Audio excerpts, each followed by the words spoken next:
Assalamualaikum warahmatullahi wabarakatuh. Kami dari kelompok 5 ingin mempresentasikan tentang teknik akuntansi di sektor publik. Dengan anggota kelompok, yang pertama ada Alfred Tomanta, yang kedua ada Dinda Veronica Sonjaya, yang ketiga ada Rosita Fitriani, dan yang keempat saya sendiri Tiara Fadila. Di sini kami akan memperkenalkan 3 teknik, yaitu 1 ada akuntansi dana atau fund accounting, yang kedua ada akuntansi anggaran atau budgetary accounting, yang ketiga ada akuntansi komitmen atau commitment accounting. Akuntansi dana atau yang disebut fund accounting, sumber daya keuangan berupa dana yang disediakan untuk digunakan oleh organisasi nirlaba atau institusi pemerintah, biasanya mempunyai keterbatasan pengguna. Hal itu berarti pengguna dan dana tersebut dibatasi untuk tujuan atau aktivitas tersebut. Keterbatasan penggunaan dana memberikan implikasi akan suatu kewajiban untuk memberikan pertanggungjawaban kepada pihak penyedia dana atau yang disebut donatur. Oleh sebab itu organisasi laba dan institusi pemerintah menggunakan akuntansi dana untuk mengontrol dana yang dibatasi atau di listed fund tersebut, sekaligus untuk menjamin keterbatasan dana yang ada. Jadi, dana adalah sebuah kesatuan akuntansi tersendiri yang terpisah berdasarkan tujuan tertentu. Satu dana itu memiliki kesatuan akun sendiri yang terdiri atas aset atau aktiva, utang dan modal. Dengan demikian, sumber daya suatu organisasi sektor publik yang terdiri atas dana tersebut. Bisa dilihat di bawah ini. Kesatuan dana-dana organisasi sektor publik. Dana yang bisa dibelanjakan, dana yang disediakan untuk membiayai aktivitas yang bersifat non-bisnis yang menjadi bagian dari tujuan organisasi sektor publik.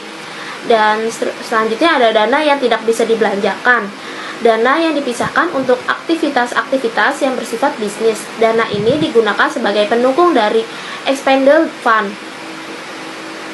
Selanjutnya ada persamaan akuntansi dana. Dalam akuntansi dana dikenal persamaan akuntansi sebagai berikut. Aset sama dengan kewajiban ditambah ekuitas dana. Akuntansi anggaran mengacu pada praktik yang dilakukan oleh banyak organisasi sektor publik, khususnya pemerintah, dalam upaya menyajikan akun operasinya dengan menggunakan format yang sama dengan anggarannya. Tujuannya yaitu melihat cara pelaksanaan anggaran yang sudah dibuat dapat dikendalikan dan dipertanggungjawabkan kepatuhannya. Organisasi sektor publik menyajikan informasi tentang anggaran dan realisasinya dalam 2 kolom secara bersama-sama. Untuk mendapatkan penyajian tersebut, dikembangkan alternatif metode dan teknik pencatatan yang dibagi dalam 3 teknik. Yang pertama, mencatat anggaran sebagai sebuah transaksi tersendiri dan memperlakukan setiap akun anggaran sebagai akun buku besar tersendiri yang setara dengan akun lainnya. Yang kedua, mencatat anggaran sebagai sebuah transaksi tersendiri dan menempatkannya sebagai akun di buku besar pembantu akun realnya. Ketiga, menjadikan anggaran sebagai informasi yang melekat di setiap buku besar. Sebagai contoh, kita bisa melihat sebuah unit pemerintahan yang menetapkan struktur anggaran belanja dalam 4 level, yaitu akun, jenis objek, dan perincian objek. Di bagian ini kita bisa melihat ada belanja. Belanja ini dibagi menjadi 2 bagian, yaitu belanja pegawai serta belanja barang dan jasa. Di dalam belanja barang dan jasa dibagi lagi menjadi 4, yaitu belanja material, belanja sewa, belanja perjalanan, dan belanja pakaian. Untuk belanja perjalanan ada 3 bagian lagi, yaitu untuk perjalanan dalam daerah, perjalanan luar daerah, dan kemudian perjalanan untuk luar negeri. Penyusunan anggaran biasanya dilakukan sampai level terendah, yaitu perincian objek, untuk mendapatkan informasi sampai detail.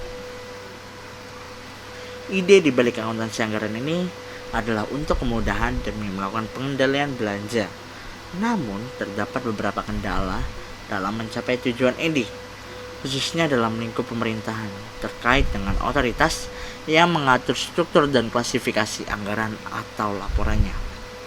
Kesulitan ini biasanya muncul karena perbedaan struktur anggaran dan struktur laporannya, karena masing-masing dikeluarkan oleh otoritas yang berbeda. Akuntansi komitmen adalah sistem akuntansi yang mengakui transaksi dan pencatatannya pada saat order dikeluarkan. Sistem akuntansi akrual mengakui biaya pada saat faktur diterima dan mengakui pendapatan ketika faktur dikeluarkan. Tujuan utama akuntansi komitmen adalah untuk pengendalian anggaran karena manajemen perlu mengetahui berapa besar anggaran yang dilaksanakan jika dihitung berdasarkan order yang telah dikeluarkan. Teknik akuntansi komitmen dibagi menjadi 3. Yang pertama ada keunggulan sebagai penghalang atas dilakukannya belanja pada jenis atau kelompok yang sama sehingga menyebabkan meningkatkan pengendalian anggaran.